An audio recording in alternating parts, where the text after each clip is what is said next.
कुछ वर्षों के अनंतर वही प्रकोष्ठ प्रकोष्ठ की स्थिति में पहले से कहीं अंतर आ गया है।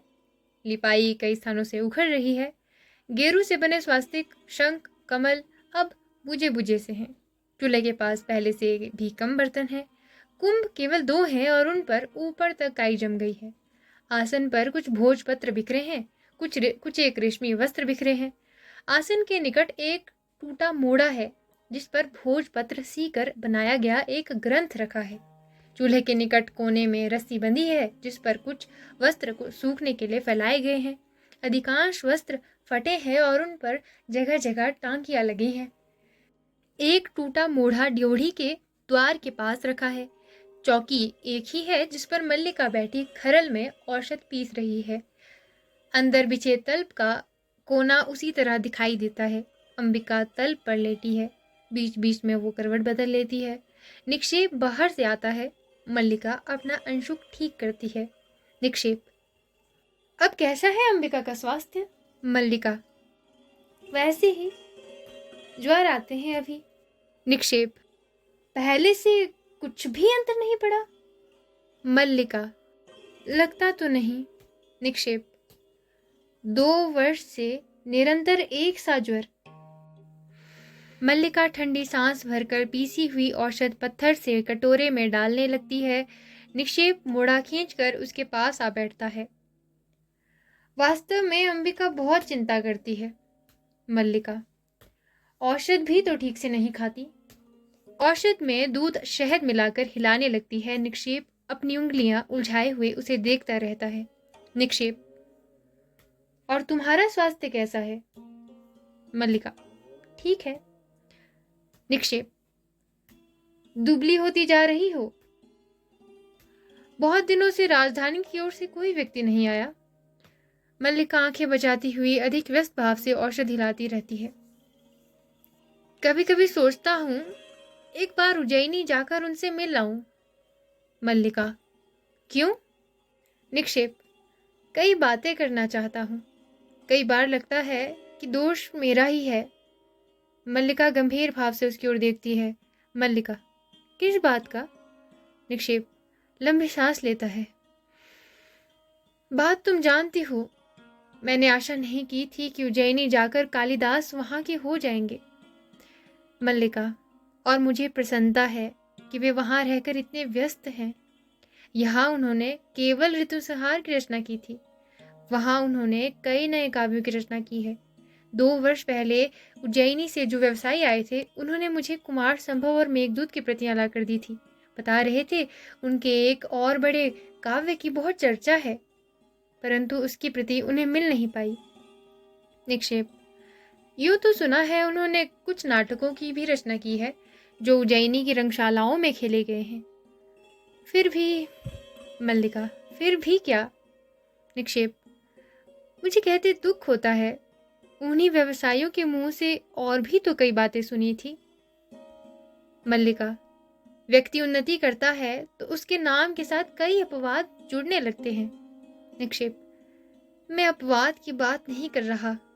उठकर टहलने लगता है। सुना ये भी था कि गुप्त वंश की राजदुहिता से उनका विवाह हो गया। मल्लिका, तो इसमें बुरा क्या है? निक्षेप, एक तरह से देखें तो बुरा नहीं भी है, परंतु यहाँ रहते उनका जो आग्रह था कि जीवन भर विवाह नहीं करेंगे। रुककर उसकी ओर देखता है। उस आग्रह का क्या हुआ? उन्होंने ये नहीं सोचा कि उनके इसी आग्रह की रक्षा के लिए तुमने। मल्लिका, उनके प्रसंग में मेरी बात कहीं आती ही नहीं। मैं अनेकानेक साधारण व्यक्तियों में से हूँ। वे असाधारण हैं। उन्हें जीवन में असाधारण ही चाहिए था। सुना है राजदुहिता बहुत विदुषी है। निक्षेप, हाँ सुना है। बहुत शास्त्र दर्शन पढ़ी है। मैंने कहा है ना कि एक तरह से देखें तो इसमें बुरा नहीं है, परंतु दूसरी तरह से देखने पर बहुत ग्लानि होती है। मल्लिका, इसके विपरीत मुझे अपने से ग्लानि होती है कि ये ऐसी मैं उनकी प्रगति में बाधा भी बन सकती थी। आपके कहने से मैं उन्हें जाने के लिए प्रेरित ना करती तो कितनी बड़ी क्षति होती। निक्षेप, ये तो दुख है मेरे कहने से तुम ऐसा ना करती तो आज तुम्हारे जीवन का ये रूप ना होता। मल्लिका, मेरे जीवन में पहले से क्या अंतर आया है? पहले माँ काम करती थी, अब वे अस्वस्थ हैं, मैं काम करती हूँ। निक्षेप, बाहर से तो इतना ही अंतर लगता है। मल्लिका, केवल इतना ही अंतर है। औषध लिए उठ खड़ी होती है। माँ को औषध दे दूं? अभी आती हूँ। अंदर चली जाती है और अंबिका को सहारे से उठाकर औषध पिलाती है। अंबिका पीकर सिर हिलाती है। निक्षेप टहलता हुआ झरोके के पास चला जाता है। बाहर घोड़े की टापों का शब्द सुनाई देता है, जो पास आकर दूर चला जाता है। निक्षेप झरोके से सटा देखता रहता है। अंबिका औषध पीकर लेट जाती है। मल्लिका बाहर आ जाती है और किवाड़ के पास रुककर अंबिका की ओर देखती है। मल्लिका, माँ, ठंड लगती हो तो किवाड़ बंद कर दूं? अंबिका सिर हिलाती है। मल्लिका किवाड़ बंद कर देती है। निक्षेप झरोके के पास से हट जाता है। निक्षेप, लगता है आज फिर कुछ लोग बाहर से आए हैं। मल्लिका, कौन लोग? संभवतः राज्य के कर्मचारी हैं। दो वैसी ही आकृतियां मैंने देखी हैं जैसी तब देखी थी जब आचार्य कालिदास को लेने आए थे। मल्लिका थोड़ा सिहर जाती है। मल्लिका, वैसी आकृतियां? अपने भाव को दबाकर हंसने का प्रयत्न करती है। जानते हैं माँ इस संबंध में क्या कहती हैं? कहती हैं कि जब भी ये आकृतियां दिखाई देती हैं कोई ना कोई अनिष्ट होता है, कभी युद्ध, कभी महामारी। परंतु पिछली बार तो ऐसा कुछ नहीं हुआ। निक्षेप, नहीं हुआ? मल्लिका आंखें बचाती हुई गीले वस्त्रों को देखने में व्यस्त हो जाती है।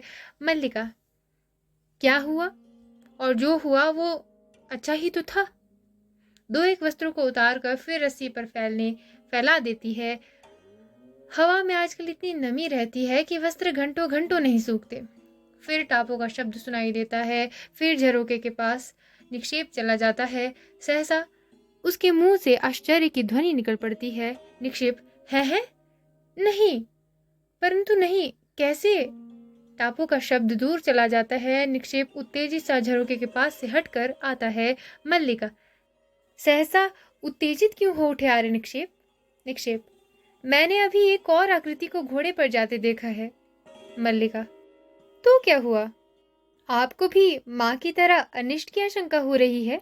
निक्षेप, वो एक बहुत परिचित आकृति है मल्लिका। मल्लिका, परिचित आकृति? निक्षेप, मुझे विश्वास है वे स्वयं कालिदास हैं। मल्लिका हाथ के वस्त्र को पकड़े स्तंभित सी हो रहती है। मल्लिका, कालिदास? ये कैसे संभव है? निक्षेप, मैंने अपनी आंखों से देखा है। वे घोड़ा दौड़ाते पर्वत शिखर के उस ओर गए हैं। इस राष्ट्रीय वेशभूषा में कोई और उन्हें ना पहचान पाए। निक्षेप की आंखें पहचानने में भूल नहीं कर सकती। मैं अभी जाकर देखता हूँ। राज्य कर्मचारी भी अवश्य उन्हीं के साथ आए होंगे। उसी उत्तेजना में चला जाता है। मल्लिका, वे आए हैं और पर्वत शिखर की ओर गए हैं। अपनी उंगली को दांतों से काटती है और पीड़ा का अनुभव होने पर यंत्र चलित सी झरोके के पास चली जाती है। ड्योढ़ी से रंगिणी और संगिनी अंदर आती है। मल्लिका आश्चर्य से उनकी ओर देखती है। रंगिणी संगिनी को आगे करती है। रंगिणी, इससे पूछ, हम अंदर आ सकती हैं? संगिनी उसे आगे करके स्वयं पीछे हट जाती है। संगिनी, तू पूछ। मल्लिका उनके पास आ जाती है। रंगिणी, अच्छा है, मैं ही पूछती हूँ। सुनो, ये तुम्हारा घर है? मल्लिका, हाँ, आइए, आप मेरे यहाँ आई हैं। रंगिणी और संगिनी अंदर आ जाती हैं और खोजती दृष्टि से इधर उधर देखती हैं। रंगिणी, हम विशेष रूप से किसी के यहाँ नहीं आई, समझ लो कि यूं ही आई है, ग्राम प्रदेश में घूमती हुई। संगिनी, हम यहाँ के घर देखना चाहती हैं। रंगिणी, यहाँ के जीवन का अध्ययन करना चाहती है। संगिनी, और पहले मैं परिचय दे दूं, ये है रंगिणी, उज्जैनी के नाट्य केंद्र में नृत्य का अभ्यास करती हैं। नाटक लिखने में भी इनकी रुचि है। रंगिणी, और ये है संगिनी, उसी केंद्र में मृदंग और वीणा का वादन सीखती हैं। बहुत सुंदर प्रणय गीत लिखती हैं। अब गद्य की ओर जा रही हैं। और तुम्हारा परिचय? मल्लिका कुछ भी उत्तर ना देकर आश्चर्य से उनकी ओर देखती है। संगिनी, तुमने अपना परिचय नहीं दिया। मल्लिका, मेरा परिचय कुछ भी नहीं है। आइए, यहाँ आसन पर बैठिए।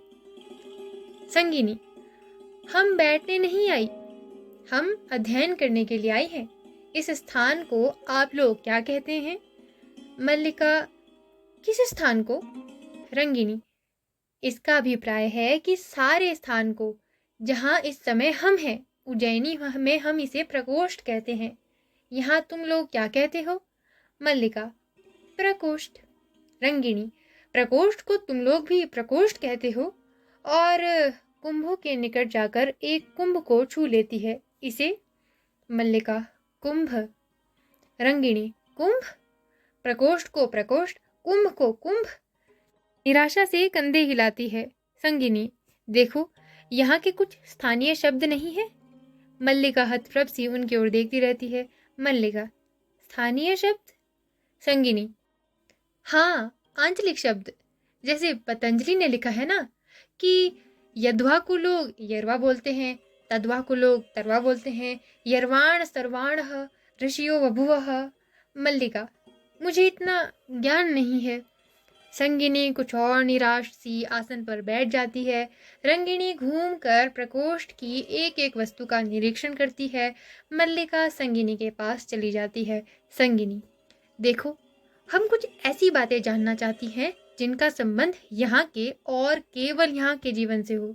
तुम्हारे घर में वस्त्र तो लगभग हमारे जैसे ही हैं। यहाँ के जीवन की अपनी विशेषता क्या है? मल्लिका, यहाँ के जीवन की अपनी विशेषता? पल भर झरोखे की ओर देखती रहती है। मैं नहीं जानती, हमारा जीवन हर दृष्टि से बहुत साधारण है। संगिनी, ये मैं नहीं मान सकती। इस प्रदेश ने कालिदास जैसी असाधारण प्रतिभा को जन्म दिया है। यहाँ की तो प्रत्येक वस्तु असाधारण होनी चाहिए। रंगिणी चूल्हे के आसपास की सब वस्तुओं को अच्छी तरह से देखकर एक बार अंदर झांककर उसके पास आ जाती है। रंगिणी, देखो, मैं तुम्हें समझाती हूँ। बात यह है कि राजकीय नियोजन से हम दोनों कवि कालिदास के जीवन की पृष्ठभूमि का अध्ययन कर रही हैं। तुम समझ सकती हो कि ये कितना बड़ा महत्वपूर्ण कार्य है, परंतु यहाँ घूम कर तो हम निराश हो चुकी हैं। यहाँ तो कुछ सामग्री है ही नहीं। संगिनी, अच्छा, यहाँ की कुछ वन्य वनस्पतियों के नाम बताइए। मल्लिका, कैसी वनस्पति? संगिनी, कैसी वनस्पति? सोचने लगती है। जैसे कालिदास ने कुमार संभव में लिखा है कि भावंती रत्नानी महौषधिश्च। ये प्रकाश देने वाली औषधियाँ कौन सी हैं? मल्लिका, औषधियाँ प्रकाश नहीं देती। संगिनी उठ खड़ी होती है। संगिनी, औषधियाँ प्रकाश नहीं देती। तुम्हारा अभिप्राय है कि कालिदास ने जो लिखा है वो झूठ है? मल्लिका, उन्होंने कुछ भी झूठ नहीं लिखा। उन्होंने तो लिखा है कि रंगिणी, रहने दे संगिनी, ये यहाँ के संबंध में कुछ विशेष नहीं जानती। संगिनी भी निराशा से मुंह भिचकाकर उठ खड़ी होती है। संगिनी, अच्छा, तुम्हारा बहुत समय नष्ट किया, क्षमा करना। चल रंगिणी। दोनों चली जाती हैं। मल्लिका ड्योढ़ी का किवाड़ बंद कर देती है, आसन के पास जाकर नीचे बैठ जाती है और बिखरे पृष्ठों पर सिर टिका देती है। उसकी आंखें मुन जाती है। मल्लिका, आज वर्षों के बाद तुम लौट कर आए हो। सोचती थी तुम आओगे तो उसी तरह मेघ घिरे होंगे, वैसा ही अंधेरा सा दिन होगा, वैसे ही एक बार वर्षा में भीगूंगी और तुमसे कहूंगी कि देखो, मैंने तुम्हारी सब रचनाएं पढ़ी हैं। कुछ पृष्ठ हाथ में ले लेती है। उज्जैनी की ओर जाने वाले व्यवसायियों से कितना कितना कहकर मैंने तुम्हारी रचनाएं मंगवाई हैं। सोचती थी मेघदूत की पंक्तियां गाकर सुनाऊंगी, पर्वत शिखरों से घंटा ध्वनियां गूंज उठेंगी और मैं अपनी ये भेंट तुम्हारे हाथ में रख दूंगी। मोढ़े पर रखा ग्रंथ उठा लेती है। कहूंगी कि देखो, ये तुम्हारी नई रचना के लिए है। ये कोरे पृष्ठ मैंने अपने हाथों से बना कर सिए हैं। इन पर तुम जब जो लिखोगे उसमें मुझे अनुभव होगा कि मैं भी कहीं हूँ, मेरा भी कुछ है। निश्वास छोड़कर ग्रंथ रख देती है। परंतु आज तुम आए हो तो ये सारा वातावरण ही और है, और नहीं सोच पा रही कि तुम भी वही हो या कोई किवाड़ खड़खड़ाता है। वो अपने को झटका कर उठ खड़ी होती है और जाकर किवाड़ खोल देती है। ड्योढ़ी में अनुस्वार और अनुनासिक साथ साथ खड़े दिखाई देते हैं। मल्लिका उन्हें देखकर असमंजस में पड़ जाती है। अनुस्वार: मुझे विश्वास है मैं इस समय देवी मल्लिका के सामने खड़ा हूँ। मल्लिका: कहिए। अनुस्वार: देव मातृगुप्त के अनुचरों का अभिवादन स्वीकार कीजिए। दोनों झुककर अभिवादन करते हैं। मल्लिका भौचक्की सी उन्हें देखती रहती है। मल्लिका: देव मातृगुप्त? देव मातृगुप्त कौन है? अनुस्वार: ऋतुसंहार, कुमार संभव, मेघदूत और रघुवंशम के प्रणेता, कविंद्र, राजनीतिक निष्णात, आचार्य तथा कश्मीर के भावी शासक, देव मातृगुप्त की राजमहिषी गुप्त वंश की दुहिता परम विदुषी देवी प्रियंगु मंजरी आपके साक्षात्कार के लिए उत्सुक हैं और शीघ्र ही यहाँ चले आना चाहती हैं। हम उनके अनुचर आपको इसकी पूर्व सूचना देने के लिए उपस्थित हुए हैं। मल्लिका: ऋतुसंहार और मेघदूत आदि के प्रणेता तो कालिदास हैं और आप कह रहे हैं कि... अनुस्वार: वे गुप्त साम्राज्य की ओर से कश्मीर का शासन संभालने जा रहे हैं। मातृगुप्त उन्हीं का नया नाम है।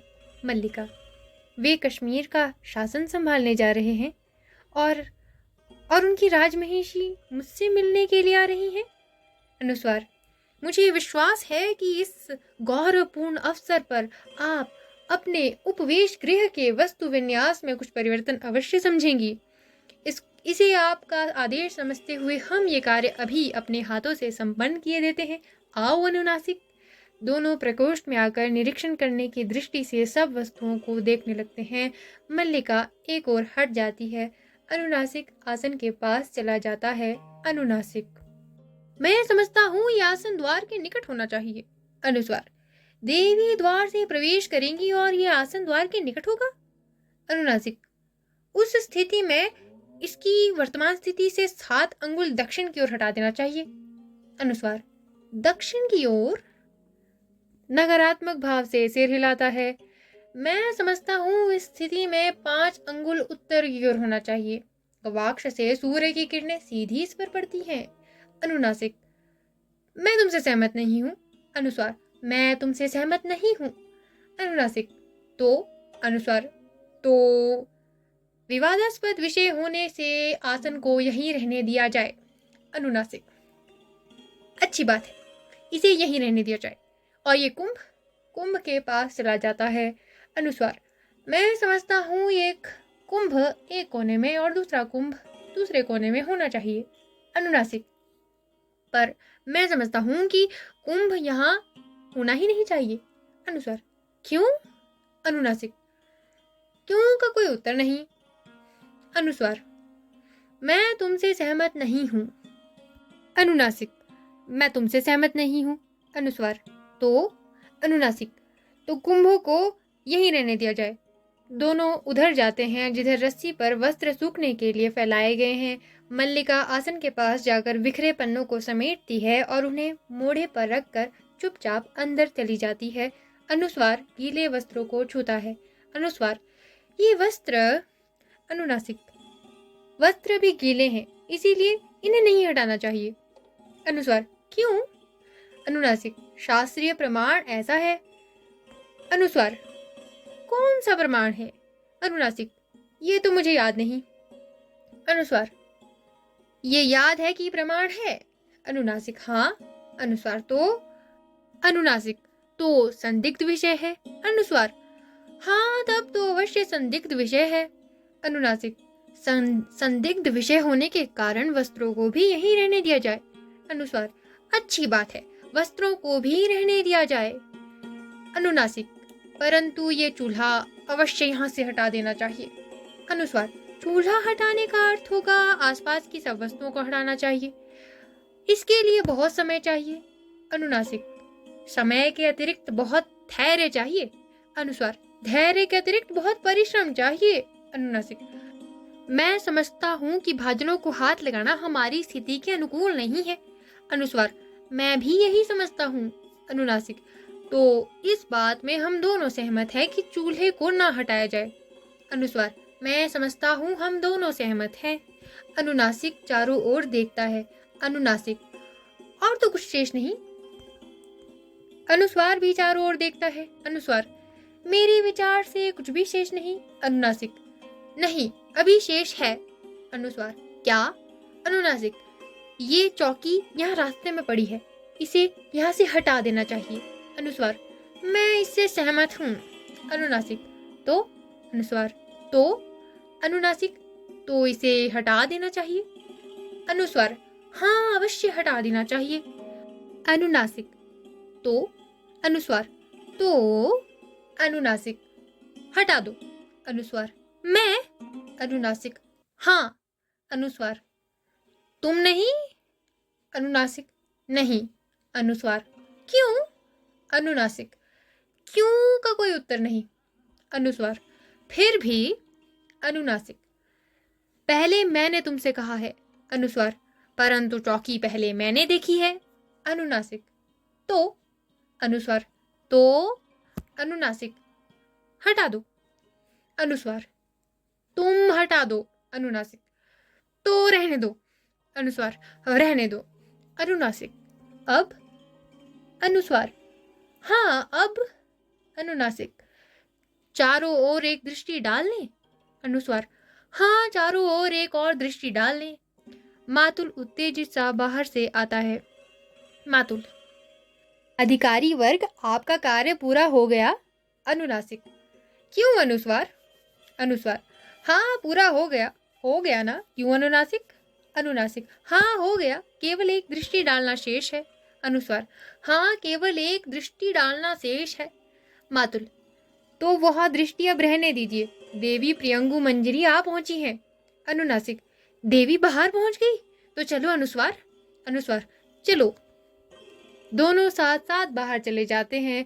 मातुल भी पीछे पीछे बाहर चला जाता है और क्षण भर बाद प्रियंगु मंजरी के साथ वापस मार्ग दिखलाता आता है।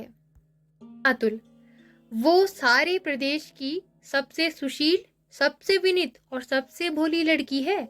मल्लिका अंदर से आती है। आओ आओ मल्लिका, मैं देवी से तुम्हारी ही प्रशंसा कर रहा था। चाटुकारिता की हंसी हंसता है। देवी जब से आई है तुम्हारे ही संबंध में पूछ रही है। यही तो है हमारी मल्लिका, इस प्रदेश की राजहंसिनी।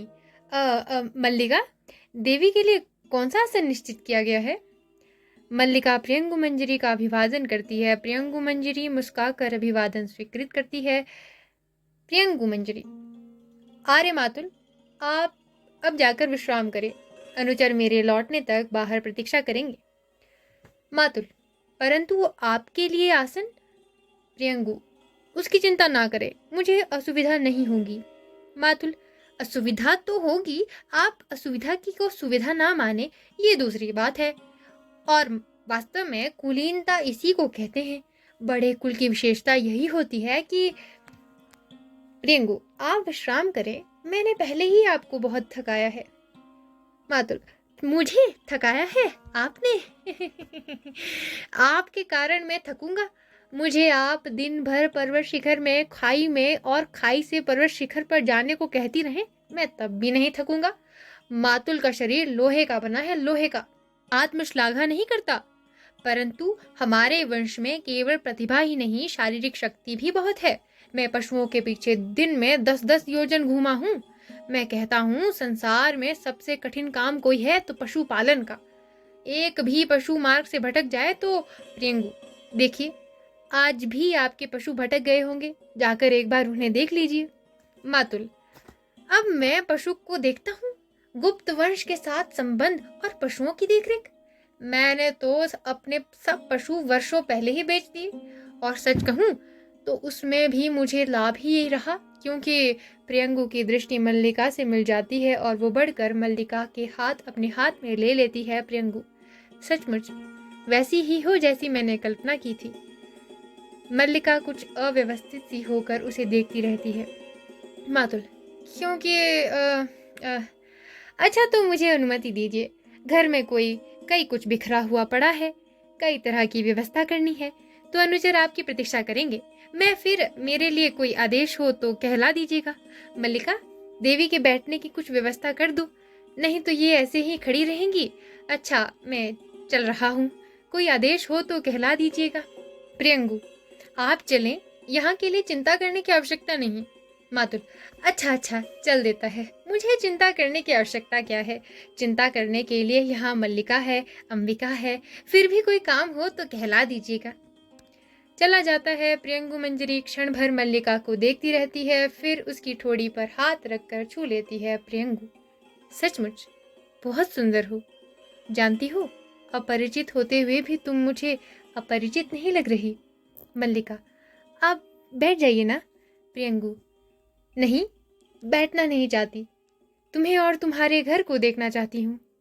शेष अगले भाग में। Thank you.